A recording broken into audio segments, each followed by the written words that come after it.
एक घने जंगल में बहुत से पक्षी रहते थे। वही जंगल में एक रामानंद बैद जी अपनी बेटी के साथ रहते थे। रामानंद बैद जी की पत्नी की मृत्यु हो चुकी थी।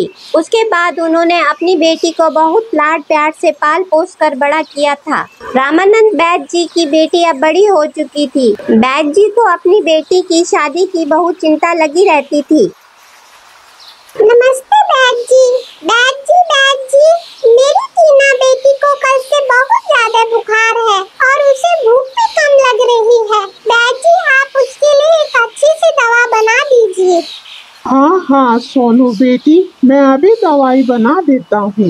ये लो बेटी, ये टीना को सुबह शाम दे देना। खाना खाने के बाद ये दवाई दे देना, वो बिल्कुल ठीक हो जाएगी। ठीक है बैद जी, अब मैं चलती हूँ। सुनो सोनू बेटा, मेरी बेटी अब बड़ी हो गई है। अगर तुम्हारी नजर में कोई अच्छा लड़का है तो बताना, मुझे अब उसकी शादी की चिंता लगी रहती है। जी बैद जी, मेरे पड़ोस में जानकी मौसी रहती हैं। उनका लड़का रमेश बहुत ही अच्छा है और नौकरी भी अच्छी करता है। अगर आप कहें तो मैं उनसे आरती की शादी की बात शुरू कर सकती हूँ। हाँ सोनू बेटी, तुम जल्दी से मेरी बेटी की बात उनके लड़के से शुरू करो। फिर सोनू चिड़िया जानकी मौसी के पास जाती है और बोलती है, जानकी मौसी, आपने रामानंद बैद जी को तो देखा ही होगा। उनकी बेटी आरती, वो बहुत ही प्यारी और संस्कारी है। अगर आप कहें तो मैं रमेश की बात उनकी बेटी से शुरू करूं क्या? हाँ सोनू चिड़िया, मुझे ये रिश्ता मंजूर है।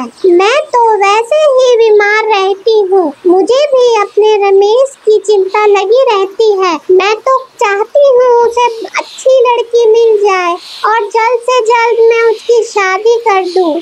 अगले ही दिन जानकी तोती अपने बेटे रमेश के साथ बैद जी के घर जाती है और उनको आरती पसंद आ जाती है और कुछ ही दिनों में आरती और रमेश की शादी हो जाती है।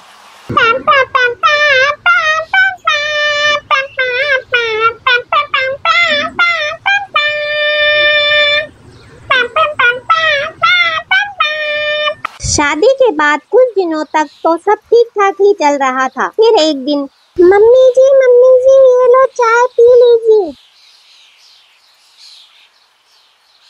आरती बहू, ये तुमने कैसी चाय बनाई है? इसमें तो चीनी भी नहीं है। नहीं मम्मी जी, मैं तो रोज इतनी ही चीनी डालती हूँ। ये सुनकर आरती को बहुत गुस्सा आ जाता है और वो अपने मायके चली जाती है। पिताजी